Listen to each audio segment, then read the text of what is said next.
Assalamualaikum warahmatullahi wabarakatuh. Salam sejahtera bagi kita semua. Kali ini saya akan menjelaskan tentang bab pertama mata kuliah pengantar bisnis, yaitu tentang lingkungan bisnis Amerika Serikat. Dalam pengantar bisnis di lingkungan Amerika Serikat, banyak hal yang sudah terjadi dari setiap periode kepemimpinan seorang presidennya, dalam kepemerintahannya. Dalam kaitan tersebut, definisi sifat bisnis dan identifikasi tujuan-tujuan utamanya. Yang pertama, kita harus mengerti dulu bisnis itu apa. Bisnis di sini dijelaskan bahwa bisnis adalah sebuah organisasi yang memproduksi atau menjual barang atau jasa untuk mendapatkan laba.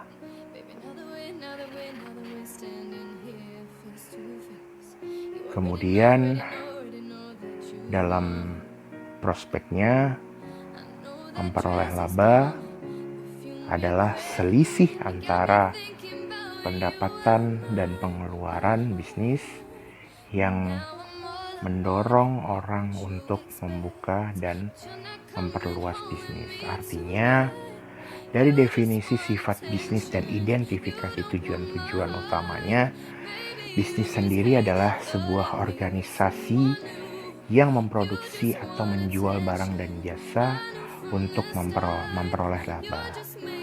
Laba di sini adalah satu keuntungan yang diperoleh dari selisih antara pendapatan dan pengeluaran bisnis yang mendorong orang untuk membuka dan memperluas bisnis. Artinya, bisnis itu memang harus berorientasi pada laba, pada sebuah keuntungan yang nantinya untuk mengembangkan usaha, untuk membuka peluang baru, untuk mengembangkan usaha itu sendiri.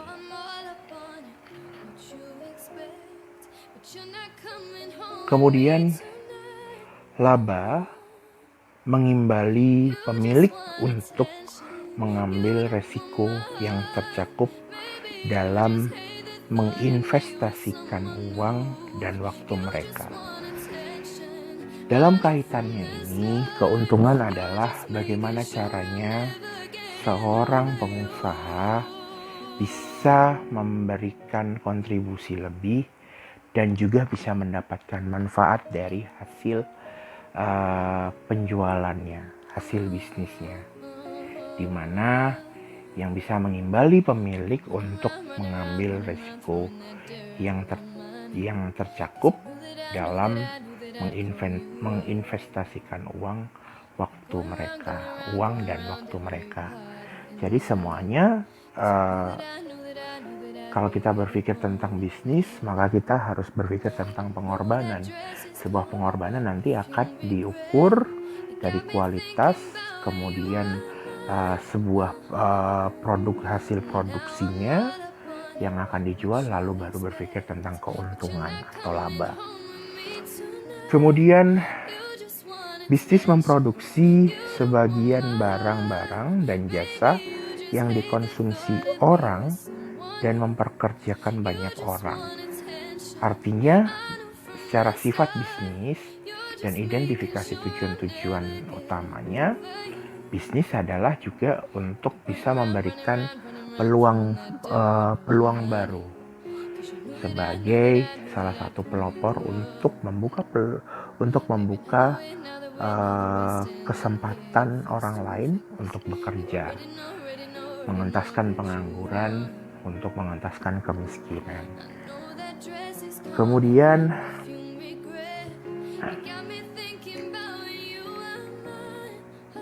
penelusuran riwayat bisnis dan perubahan pandangan mengenai akuntabilitas bisnis di Amerika Serikat.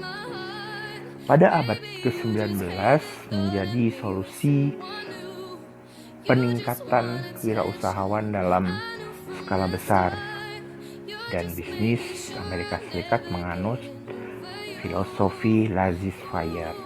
Abad ke-19 di mana perkembangan di Amerika Serikat tentang bisnis itu sangat pesat dan tidak ada satu regulasi yang menetapkan untuk batasan-batasan para wirausahawan membuat suatu usahanya. Dan makanya di Amerika Serikat, bisnis Amerika Serikat menganut filosofi laissez-faire, di mana laissez-faire adalah prinsip yang menyatakan bahwa pemerintah hendaknya tidak mencampuri perekonomian, melainkan harus membiarkan bisnis berlaku tanpa adanya regulasi. Jadi seperti tadi yang saya katakan di awal, bahwasanya saat abad ke-19 Amerika Serikat memang sangat pesat dengan perkembangan usahanya, bisnisnya. Dengan banyak munculnya wirausahawan yang baru untuk membuka peluang pasar, untuk membuka usaha yang berkualitas, yang punya nilai manfaat lebih untuk produksinya, untuk produknya, dan untuk negaranya pada saat itu. Dan di mana pada saat itu, di abad itu, Amerika Serikat tidak memiliki dan tidak membatasi, bahkan tidak memberikan regulasi baik secara hukum ataupun perhitungan ekonomi untuk para wirausahawannya. Lalu hasil dari perkembangan perusahaan dan peningkatan sistem produksi tersebut harus dibayar dengan hilangnya kebebasan bekerja. Artinya di sini hilangnya kebebasan pekerja ini pada saat abad ke-19 itu semua dibatasi oleh peraturan dan prosedur yang dibuat oleh pemilik perusahaan atau wirausahawan itu sendiri. Jadi tidak ada yang namanya mungkin seperti saat ini serikat buruh. Kemudian tidak ada aturan-aturan bahwasanya buruh harus diupah sekian persen dan lain sebagainya. Jadi pada saat itu memang mutlak semua tanggung jawab secara manajerial, secara organisasi, semua peraturan produksi dan lain sebagainya diatur oleh para wirausahawan. Seiring hilangnya kebebasan pekerja tersebut, maka terjadi perubahan era yang dinamai kemudian era produksi, di mana era produksi menjadi solusi bangkitnya serikat buruh dan dimulainya regulasi oleh pemerintah. Jadi pada saat abad ke-19, pada saat itu awal-awal saat semua ladang bisnis atau peluang bisnis sudah mulai bermunculan, berkembang secara luas, bertahan dengan kualitas produksinya masing-masing, tanpa ada kebebasan pekerja yang sama sekali tidak diatur oleh pemerintah. Akhirnya muncullah sebuah era produksi, di mana ternyata pemerintah mulai berpikir untuk harus memperjuangkan harkat martabat para serikat buruh, para pekerja. Kemudian muncullah solusi dalam era produksi itu untuk dibuatnya sebuah regulasi pemerintah yang mengatur tentang serikat buruh. Kemudian pada tahun 1950-an dan 1960-an timbul lagi perubahan era baru yang disebut dengan era pemasaran. Kalau di era produksi, mungkin jika kita lihat dari buku pengantar bisnis yang ditulis oleh Griffin, menjelaskan bahwa perkembangan dari era produksi ini hanya berkutat pada tingkatan kebutuhan. Jadi para wirausahawan itu bagaimana menyiasati untuk membaca peluang pasar dengan melampaui semua yang dibutuhkan oleh konsumen. Dengan bagaimana caranya harus bisa tercukupi untuk kebutuhan para konsumen untuk masa kini dan masa yang akan datang. Jadi tidak memikirkan tentang bagaimana caranya itu akan terjual atau tidak. Yang penting dia harus bisa memproduksi sebanyak mungkin agar tercapai.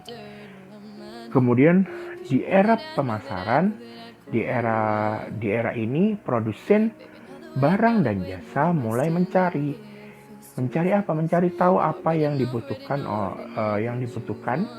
dan diinginkan oleh pelanggan dan kemudian menyediakannya.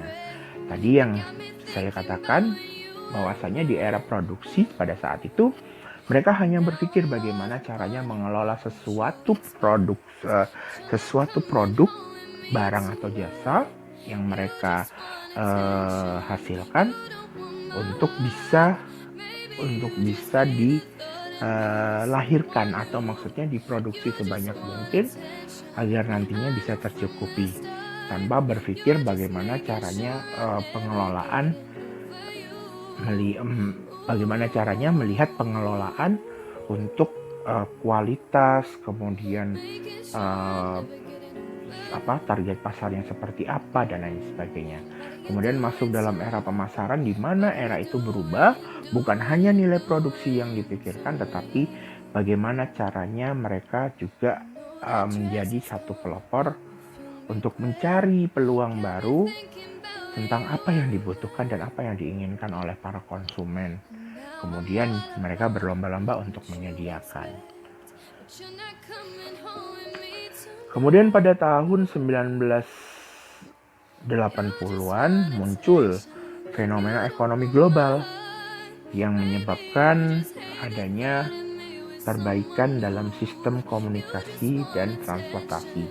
Kalau tadi sudah ada era produksi dan era pemasaran, di mana mereka sudah mengetahui cara memproduksi, kemudian mereka sudah mengetahui bagaimana sistem pemasaran yang baik untuk bisa melampaui kebutuhan konsumennya, maka masuk dalam perubahan besar fenomena ekonomi global yang disebut dengan sistem komunikasi dan transportasi.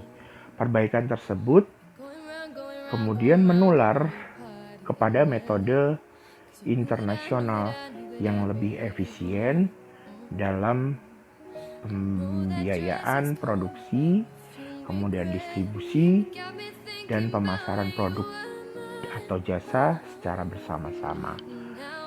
Dari sini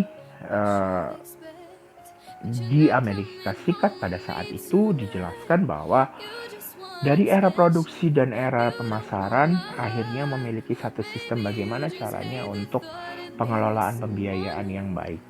Dengan sistem apa yang harus bisa dikendalikan.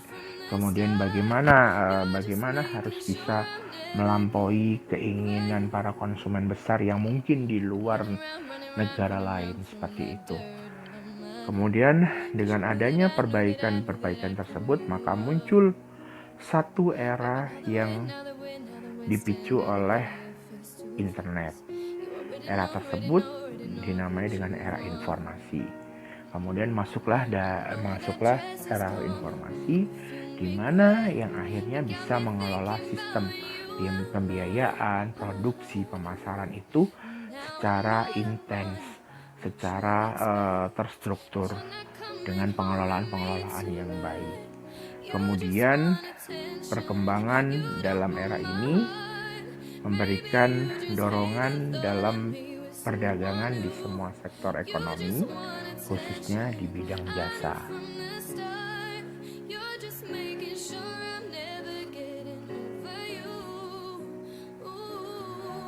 Kemudian jenis sistem ekonomi global berdasarkan cara pengendalian faktor-faktor produksi melalui pasar input dan output. Sistem ekonomi adalah sistem suatu negara untuk mengalokasikan sumber daya ke warga negaranya, baik perorangan maupun organisasi. Di mana sistem ekonomi ini memang biasanya dikelola oleh pemerintah, tapi juga bisa diatur oleh para serikat buruh atau mungkin juga para usahawan. Karena sistem suatu negara untuk mengalokasikan sumber daya ke warga negaranya, baik perorangan maupun organisasi. Kurang lebihnya kalau di Indonesia yang saat ini adalah yang disoroti saat ini adalah kualitas dan kuantitas UMKM dan lain sebagainya. Jenis sistem ekonomi global berdasarkan cara pengendalian faktor-faktor produksi melalui pasar input dan output. Juga sistem ekonomi dalam hal ini sistem ekonomi berbeda dalam cara mereka mengatur 5 faktor produksi, yaitu sumber daya manusia, modal, wirausahawan, sumber daya fisik, dan sumber daya informasi. Sumber daya manusia adalah yang diatur cara produksinya adalah bagaimana dia punya kualifikasi yang baik. Jadi sumber daya manusia yang dikelola dalam suatu perusahaan itu harus memiliki kualitas tanggung jawab yang baik. Kemudian job desk yang terstruktur. Kemudian kualitas diri yang sudah terukur dari dari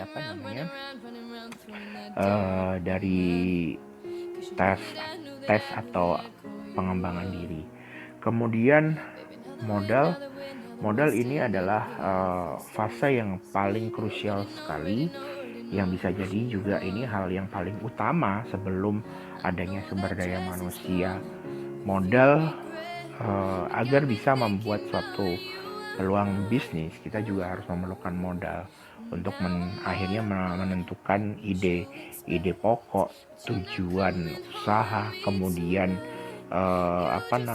strategi usaha, pengaturan dan pengelolaan usaha, kemudian perencanaan anggaran dan lain sebagainya. Kemudian wirausahawan dalam hal ini secara produksi adalah seseorang yang akan nantinya mengatur, mengelola, dan mengarahkan untuk bagaimana sumber daya manusia yang sudah dipilih dengan modal yang ada kemudian diarahkan untuk bisa menjadi satu nilai produksi yang baik. Kemudian sumber daya fisik secara garis besar dalam hal bentuk yang terlihat seperti inventaris, secara aset tetap dan lain sebagainya. Itu juga harus bisa dikendalikan dengan baik secara produksi. Dinilai nanti dari lokasi, kemudian bisa dilihat dari jenis produksi, mesin-mesin dan lain sebagainya. Dan sumber daya informasi. Ini adalah salah satu kekuatan dari segi produksi, bahwasanya sumber daya informasi ini adalah satu struktur yang harus ada dalam sebuah pengelolaan bisnis, di mana sumber daya informasi ini untuk mempertimbangkan kualitas produksi yang nantinya akan dikelola dan dihubungkan langsung oleh eksternal luar dari perusahaan itu, yaitu konsumen sendiri. Kemudian berbagai jenis sistem ekonomi juga berbeda sesuai cara pengambilan keputusannya menyangkut produksi dan alokasi. Jelas, kalau tadi sudah secara sistem ekonomi mulai dari produksinya seperti apa. Kemudian kalau dari segi produksi dan alokasi dalam pengambilan keputusan ada sumber daya manusia, kemampuan fisik dan mental orang-orang sewaktu mereka berkontribusi pada produksi di dalam perekonomian. Jadi seperti apa kualitasnya, kemudian bagaimana memang ya istilahnya nilai tambah dari sumber daya manusia itu apa saja, itu harus diukur. Kemudian modal, dana yang dibutuhkan untuk menciptakan dan menjalankan perusahaan atau bisnis, jelas. Kemudian wirausahawan adalah individu yang melihat peluang dan mau menanggung resiko yang timbul dari penciptaan dan pengoperasian usaha bisnis baru. Jadi memang adalah seseorang yang harus bisa mengatur semuanya secara peluang, kemudian pengelolaan, kemudian perencanaan dan lain sebagainya. Sumber daya fisik adalah hal-hal berwujud yang digunakan oleh organisasi dalam melakukan bisnis mereka. Tadi sudah dijelaskan. Jadi aset tetap yang terlihat, yang terwujud, mulai dari tanah, bangunan, lokasi produksi, kemudian bentuk peralatan yang digunakan dan lain sebagainya. Kemudian sumber daya informasi adalah data atau informasi lain yang digunakan oleh bisnis. Betul. Jadi sumber daya informasi ini adalah salah satu yang harus dimiliki, karena di era produksi, kemudian era perkembangan menuju era pemasaran dan era informasi, data-data terpenting sudah tidak lagi tersimpan dalam bentuk hard file, tapi soft file pun juga sudah harus dimiliki. Kemudian perekonomian terpimpin, perekonomian yang mengandalkan pemerintah terpusat untuk mengendalikan semua atau sebagian besar faktor produksi dan untuk membuat semua atau sebagian besar keputusan produksi dan alokasi, yang termasuk di dalamnya adalah komunisme, sosialisme. Jadi maksudnya di sini perekonomian terpimpin, jadi adalah salah satu bentuk perekonomian yang memang mengandalkan semua regulasi pemerintah, semua keputusan pemerintah. Aspeknya adalah untuk mengukur tingkat perekonomian dari peluang usaha yang ada, untuk diatur agar bisa terkondisi dengan baik. Kemudian perekonomian di mana individu-individu mengendalikan keputusan produksi dan alokasi melalui penawaran dan permintaan, yang termasuk di dalamnya adalah pasar input dan pasar output dan kapitalisme. Jadi kalau perekonomian pasar memang adalah perekonomian di mana individu-individu seseorang dalam satu negara bisa mengambil keputusan produksi dan alokasi melalui penawaran dan permintaan. Artinya di sini memang ada terjadinya satu nilai jual beli, kualitas jual beli, yang kemudian ada dalam bahasa awamnya ada ijab qabulnya untuk melakukan penawaran atau permintaan.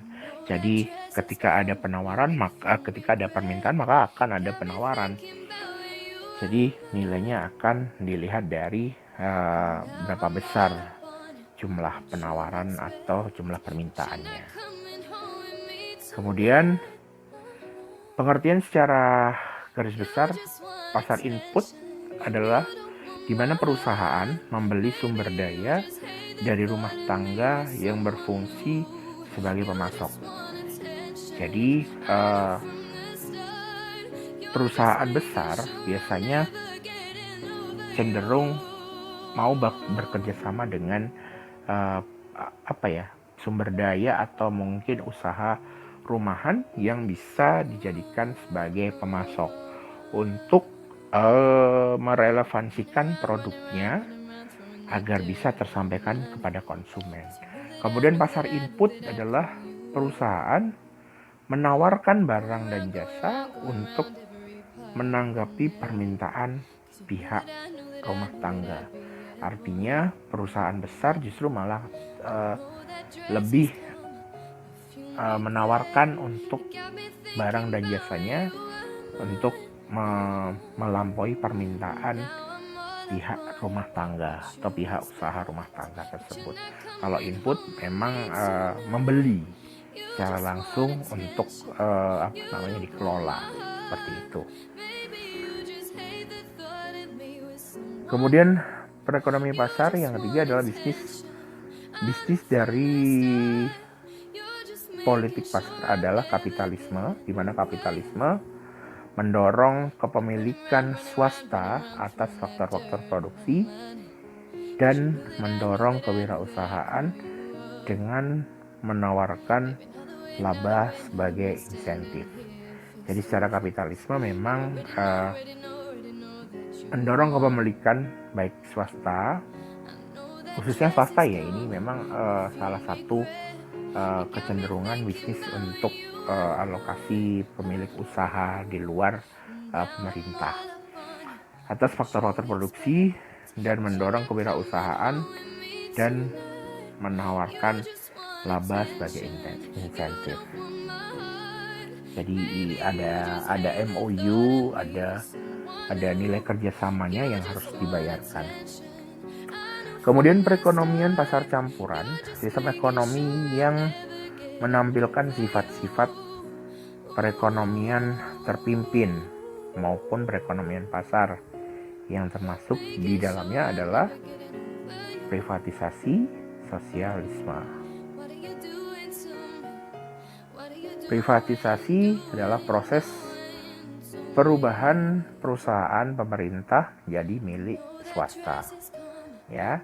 Kemudian kalau sosialisme adalah sistem ekonomi terpimpin di mana pemerintah hanya memiliki dan menjalankan sumber produksi terpilih. Jadi tidak semua sumber produksinya dipimpin oleh pemerintah. Kemudian permintaan dan penawaran. Perbedaan permintaan dan penawaran.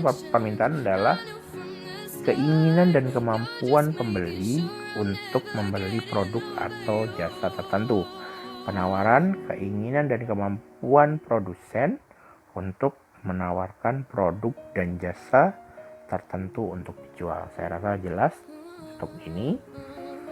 Kemudian masuk pada hukum permintaan dan penawaran. Hukum permintaan di mana pembeli akan melakukan permintaan lebih banyak kalau harga produk itu turun dan membeli lebih sedikit kalau harganya naik. Kemudian kalau hukum penawaran, para produsen akan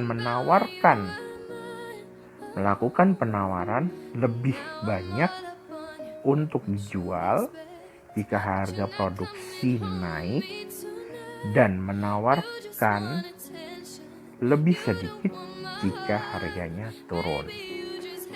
Jadi kalau sudah ada permintaan maka penawaran juga pasti sama. Cuman yang membedakan adalah permintaan, kualitas kita membeli jauh lebih tinggi disesuaikan bagaimana jumlah yang akan dibeli. Kemudian penawaran juga sama, akan ada penawaran jika kualitas harga penawaran juga semakin meningkat seperti itu. Jadi kalau harga produk naik maka akan ada lebih banyak lagi yang dijual untuk ditawarkan. Tapi kalau harganya turun, maka akan lebih sedikit. Kemudian mekanisme penawaran dan permintaan. Kurva penawaran kemarin sudah dijelaskan bahwasanya kurva permintaan menunjukkan berapa banyak produk akan diminta dibeli pada harga yang berbeda-beda.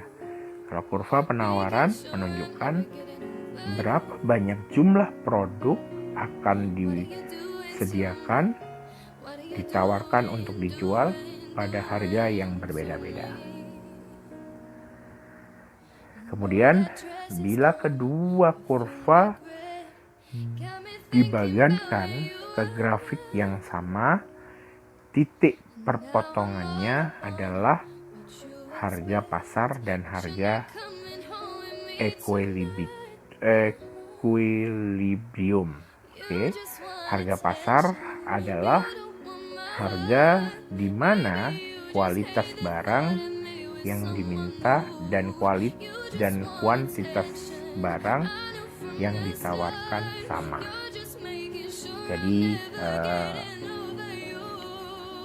relevansinya harus dilihat dari permintaan dan penawarannya. Kemudian dalam mekanisme penawaran dan permintaan terdapat hal yang dinamakan dengan surplus dan defisit. Kalau surplus adalah situasi di mana jumlah yang ditawarkan melebihi jumlah yang diminta, dan defisit situasi di mana jumlah yang diminta melebihi jumlah yang ditawarkan. Mengidentifikasikan unsur-unsur perusahaan swasta dan menjelaskan bermacam-macam tingkat persaingan dalam sistem ekonomi Amerika Serikat. Perusahaan swasta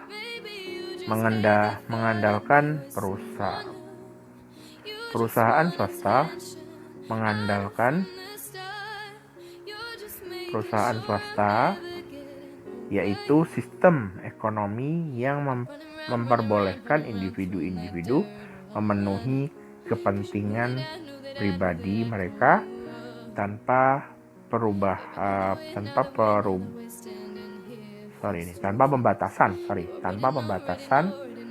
pemerintah yang tidak semestinya. Jadi perusahaan swasta yaitu sistem ekonomi yang memperbolehkan individu-individu memenuhi kepentingan pribadi mereka tanpa harus ada pembatasan dari pemerintah yang tidak semestinya. Jadi pengelolaannya bisa diatur. Kemudian mengidentifikasi unsur-unsur perusahaan swasta menuntut adanya 4 unsur. Yang pertama adalah hak properti pribadi, kebebasan memilih, laba, dan persaingan.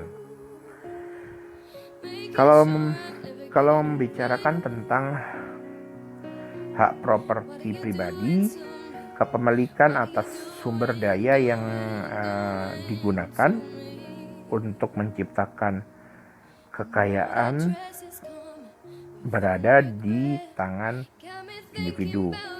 Kemudian kebebasan memilih ialah kebebasan dalam memilih dan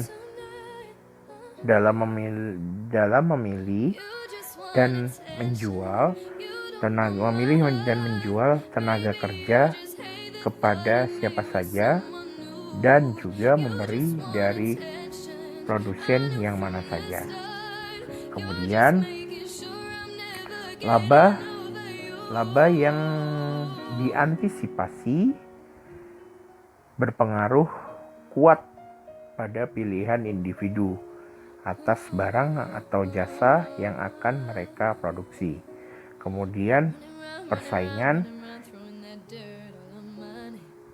perlombaan antara perlombaan antar perusahaan untuk mendapatkan sumber daya atau pelanggan yang sama. Jadi yang diharapkan dari unsur-unsur dari perusahaan swasta adalah keempat ya, 4 unsur ini. Kemudian tingkat persaingan dari sistem perusahaan bebas terdapat 4 tingkat persaingan. Yang pertama adalah persaingan sempurna, persaingan monopolistik, oligopoli, dan monopoli. Yang pertama adalah persaingan sempurna, ialah pasar atau individu atau industri yang dicirikan oleh perusahaan kecil yang banyak jumlahnya dan membuat produk yang sama. Jadi bisa dikatakan semacam satu nama, satu produk, tapi dia punya tempat produksi yang banyak, gitu. Biasanya lain kota dan lain sebagainya. Terus kemudian persaingan sempurna adalah pasar atau industri yang dicirikan oleh banyak pembeli dan relatif banyak penjual yang berusaha membedakan produk mereka dari pesaingnya. Jadi penjual salah satu, misalnya tren sekarang sedang tren, contohnya salah satu seperti apa ya, pakaian biasanya kan ada model pakaian ini, pakaian Syahrini misalnya. Di semua penjual pasti akan mengatakan hal yang sama, tetapi kualitasnya berbeda dan labelnya pun berbeda, seperti itu. Jadi tingkatan bisnisnya memang sama, tapi peluang usahanya dengan nama-nama produknya berbeda. Kemudian oligopoli, pasar atau industri yang dicirikan oleh penjual yang sedikit, umumnya berskala sangat besar, yang mempunyai kekuatan untuk mempengaruhi harga produk-produk mereka. Jadi kalau oligopoli ini adalah satu tingkatan pasar yang bisa menentukan harga. Jadi semakin dia punya kualitas tinggi, dia akan punya harga yang tinggi, dan itu dimaklumi oleh para konsumennya, seperti itu. Kemudian monopoli adalah pasar atau industri di mana hanya ada satu produsen yang dapat menetapkan harga produk-produknya. Jadi keputusan harga ini memang dari produsen. Jadi biasanya tidak bisa ditawar secara ditawar mati-matian. Maksudnya benar-benar nilainya memang stabil di angka itu karena ditetapkan oleh produsen sendiri.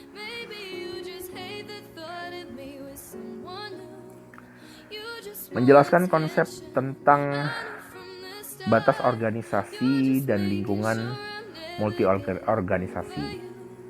Semua bisnis memang beroperasi dalam satu lingkungan eksternal yang terdiri dari segala sesuatu di luar batas organisasi yang mempengaruhinya. Kemudian batas organisasi adalah batas yang memisahkan organisasi dari lingkungannya. Unsur yang tercakup dalam lingkungan organisasi perusahaan adalah kondisi ekonomi, teknologi, kemudian pertimbangan politik, hukum, isu sosial, lingkungan, kemudian secara global, lingkungan global, isu tanggung jawab etis dan sosial, lingkungan bisnis, kemudian juga tantangan dan peluang yang muncul. Contohnya seperti ini, saya perbesar. Ini adalah lingkungan perekonomiannya.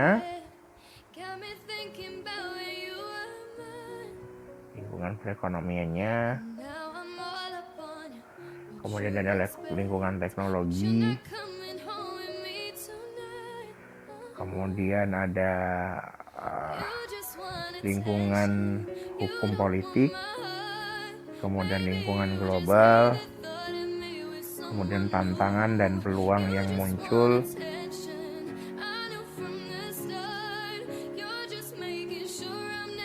Kemudian ada organisasi bisnis. Kemudian lingkungan sosial budaya.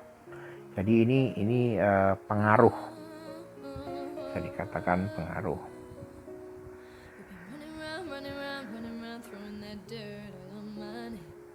Dua tujuan utama sistem Amerika Serikat adalah pertumbuhan ekonomi dan stabilitas ekonomi. Dua hal yang terjadi saat pertumbuhan ekonomi: satu, output per kapita, jumlah barang dan jasa yang dihasilkan oleh sistem per orang naik. Kemudian yang kedua, orang mendapatkan manfaat dari standar hidup yang lebih tinggi. Mereka dapat memberi banyak barang dan jasa dengan mata uang mereka. Kemudian produk domestik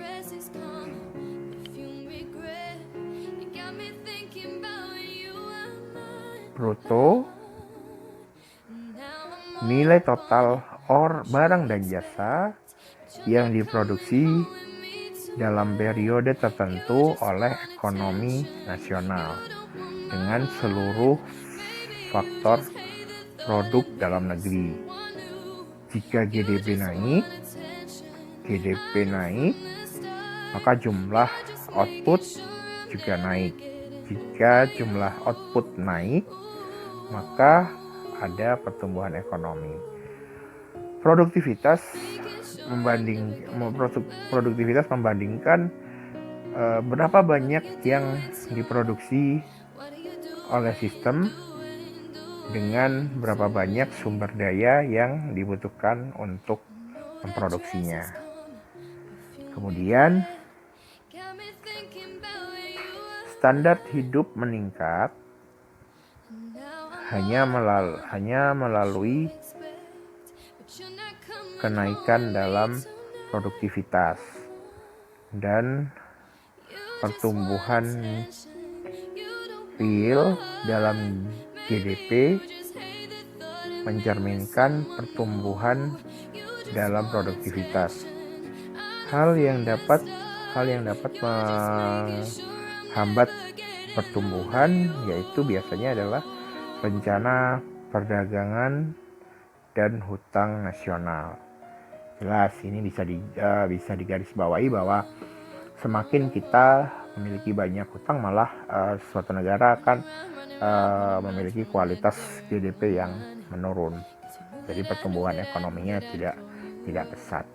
Kemudian neraca perdagangan positif, ekspor lebih besar daripada impor, dan negatif bila import lebih besar daripada ekspor. Jelas ini. Neraca negatif merupakan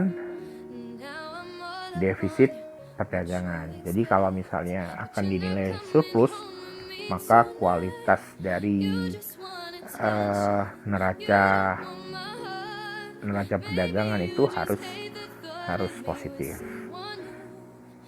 Karena bila neraca perdagangan positif, bila memang ekspor lebih besar daripada impor, dan kalau negatif sebaliknya, seperti itu. Kemudian stabilitas ekonomi berarti bahwa jumlah uang yang tersedia dalam sistem ekonomi dan jumlah barang dan jasa yang diproduksi dalam sistem tersebut tumbuh kira-kira pada tingkat yang sama. Ancaman utama pada stabilitas ekonomi yaitu inflasi dan pengangguran. Jadi semakin stabilitas ekonomi ini tidak terarah, maka yang terjadi adalah inflasi dan jumlah pengangguran semakin meningkat. Inflasi di sini terjadi bila kenaikan harga di seluruh sistem ekonomi. Untuk mengukur inflasi dapat berpaling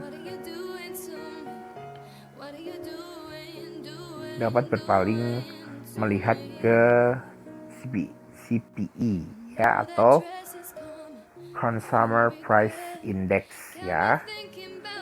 Berarti ukuran harga produk-produk tertentu yang dibeli konsumen yang tinggal di daerah perkotaan. Jadi seperti ini kurang lebih penjelasannya adalah angka inflasi sama dengan perubahan indeks harga dibagi indeks harga awal dikali 1000.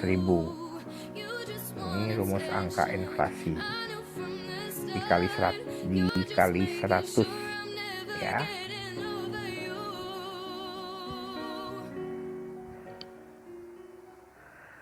Kemudian pengangguran adalah tidak adanya pekerjaan bagi mereka yang aktif mencari kerja.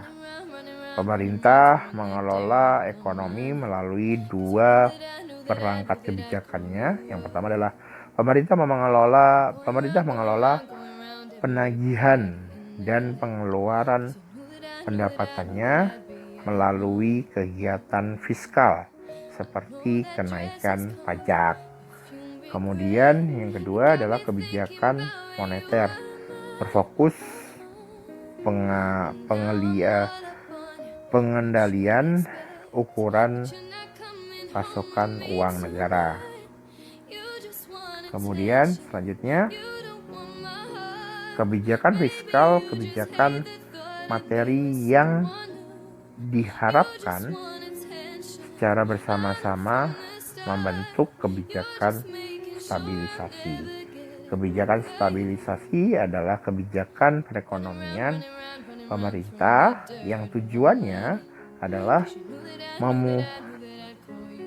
memuluskan ya, atau melancarkan fluktuasi dalam output dan pengangguran serta menstabilkan harga. Jadi mengurangi pengangguran juga salah satunya. Kemudian teknologi dalam menggambarkan lingkungan teknologi dan perannya dalam bisnis adalah teknologi merujuk pada semua cara yang digunakan perusahaan untuk menciptakan nilai bagi konstituen mereka untuk pengetahuan manusia. Terus kemudian untuk metode kerja, penilaian fisik, elektronik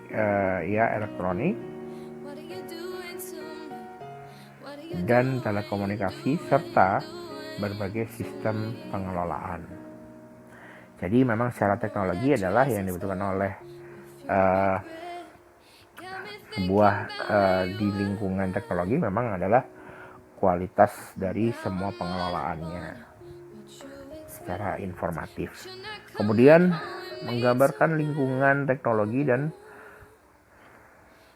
dan perannya dalam bisnis. Dua kategori umum dari teknologi yang berhubungan dengan bisnis adalah teknologi produksi dan jasa, serta teknologi pengelolaan bisnis. Teknologi proses bisnis digunakan untuk memperbaiki kinerja perusahaan pada operasi internal seperti akuntansi dan membantu menciptakan hubungan yang lebih baik dengan konstituen eksternal seperti pemasok dan pelanggan. Kemudian perencanaan sumber daya perusahaan atau ERP adalah sistem informasi skala besar untuk mengorganisasi dan mengelola proses perusahaan sepanjang lini produk, departemen, dan lokasi geografis maksud saya. ERP menyimpan informasi tentang kegiatan, kemudian mengordinasi operasi internal dengan aktivitas oleh pemasok luar dan pelanggan, dan menghasilkan laporan keuangan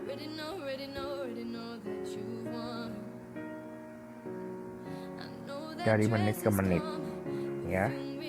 Ini laporan keuangan dari menit ke menit. Oke.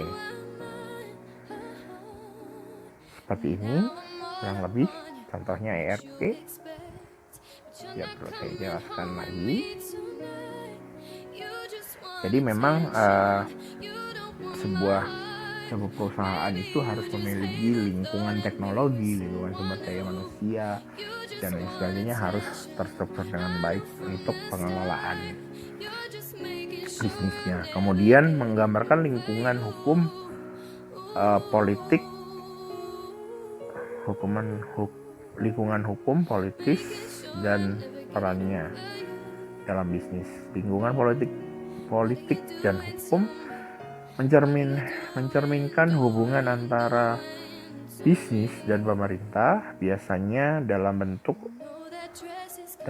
regulasi pemerintah. Berbagai perwakilan pemerintah mengatur bidang-bidang penting seperti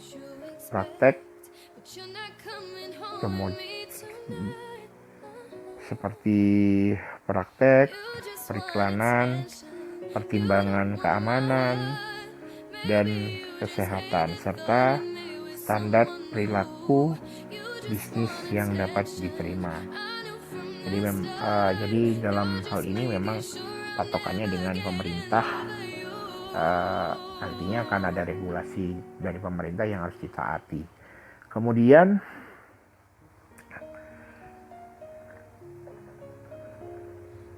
sentimen pro atau anti bisnis dalam pemerintah dapat mempengaruhi lebih lanjut kegiatan bisnis. Selama periode sentimen pro bisnis, perusahaan merasa lebih mudah bersaing dan tidak terlalu memperhatikan isu antitrust, ya, isu antitrust atau antitrust issue. Selama periode sentimen anti bisnis, perusahaan bisa mengalami bahwa kegiatan persaingan mereka lebih dibatasi. Jadi dengan hal ini tidak ada pengembangan persaingan yang akhirnya membuat bentrok satu sama lain. Kemudian stabilitas politik adalah suatu pertimbangan penting untuk perusahaan internasional. Tak ada bisnis yang ingin membuka perusahaan di negara lain kalau hubungan dengan negara itu tidak stabil. Jadi pertimbangan dalam sebuah bisnis. Ketika kita ingin mengembangkan sebuah bisnis di negara lain dengan produk yang sama, dengan kualitas yang sama, dan dengan perusahaan yang sama, kita juga harus melihat bagaimana situasi kondisi saat ini, bagaimana kualitas kerjasama antara negara kita dengan negara yang akan kita tuju untuk pola bisnis kita, seperti itu. Kemudian lingkungan sosial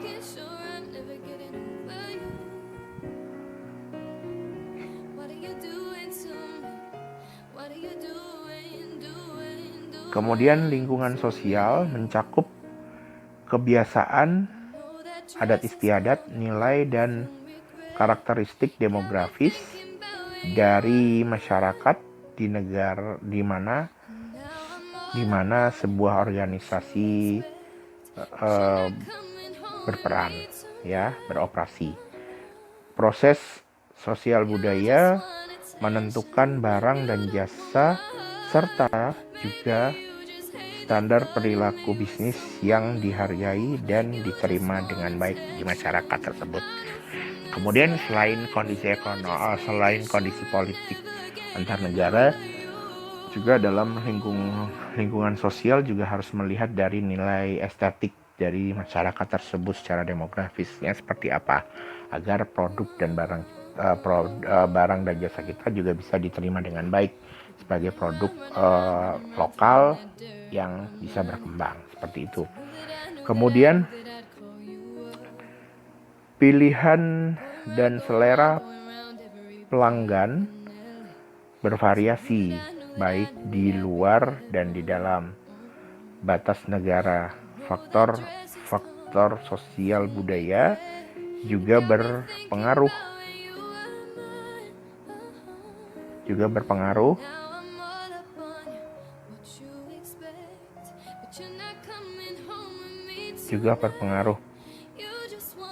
pada perasaan pekerja tentang pekerjaan dan organisasi mereka. Dalam beberapa budaya, pekerjaan membawa makna sosial yang penting.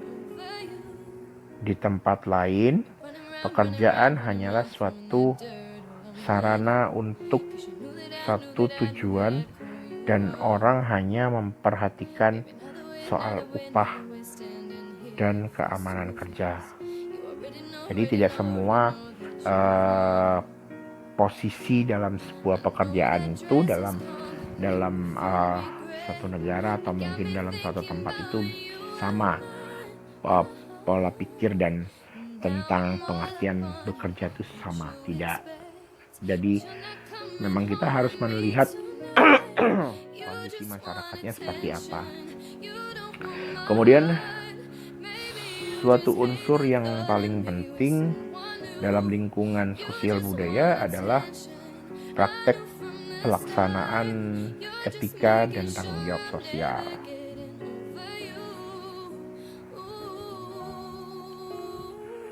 Bisnis dewasa ini memang lebih rumit dan menuntut dibandingkan sebelumnya. Perusahaan yang lebih berhasil telah menggunakan cara-cara baru dalam menanggapi tantangan-tantangan ini. Mereka mendefinisi ulang batasan-batasan tradisional, menggabungkan semuanya untuk mengembangkan barang dan jasa. Kemudian perusahaan yang lebih berhasil tersebut berfokus pada kompetisi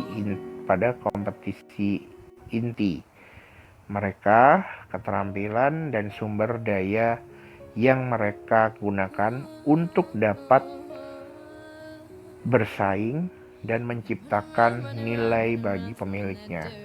Cara-cara inovatif yang dipakai perusahaan dalam menanggapi tantangan dan peluang yang bermunculan mencakup outsourcing, viral marketing, dan manajemen proses bisnis.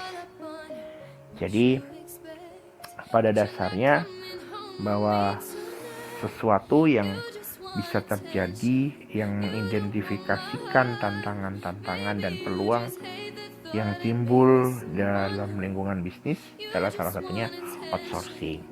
Outsourcing adalah strategi membayar pemasok dan distributor untuk melaksanakan proses bisnis tertentu atau menyediakan barang atau sumber daya yang dibutuhkan.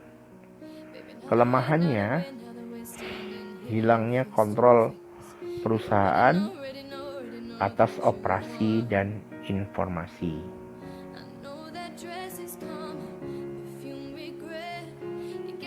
Pemasaran gaya viral marketing, strategi penggunaan pemasaran internet dan omongan dari mulut ke mulut untuk menyebarkan informasi produk. Kelemahannya, satu orang mengandalkan internet untuk informasi yang seharusnya didapat dari surat kabar, majalah, televisi. 2. Untuk interaktif, pelanggan menjadi peserta dalam proses penyebaran omongan dengan melanjutkan informasi ke pengguna internet lainnya. Kemudian manajemen proses bisnis, pendekatan yang ditempuh perusahaan untuk beralih dari organisasi berorientasi departemen ke struktur tim berorientasi proses yang melintasi batas-batas departemen. Kelebihannya di sini adalah pengambilan keputusan yang jauh lebih cepat dan lebih berorientasi pada pelanggan, bahan baku, kegiatan operasional lebih terkoordinasi, dan produk lebih cepat terjangkau pelanggan. Ya, kurang lebih demikian penjelasan saya tentang lingkungan Amerika Serikat. Ini hanya penjelasan secara umum. Selebihnya juga sudah dipresentasikan oleh mahasiswa kelas J, di mana sudah tersusun rapi. Dan semoga penjelasan ini bisa menjadi satu nilai tambah yang bermanfaat untuk kalian semua. Terima kasih banyak, mohon maaf atas kekurangan dan kesalahannya. Akhir kata, Assalamualaikum warahmatullahi wabarakatuh. Salam sejahtera bagi kita semua. Terima kasih.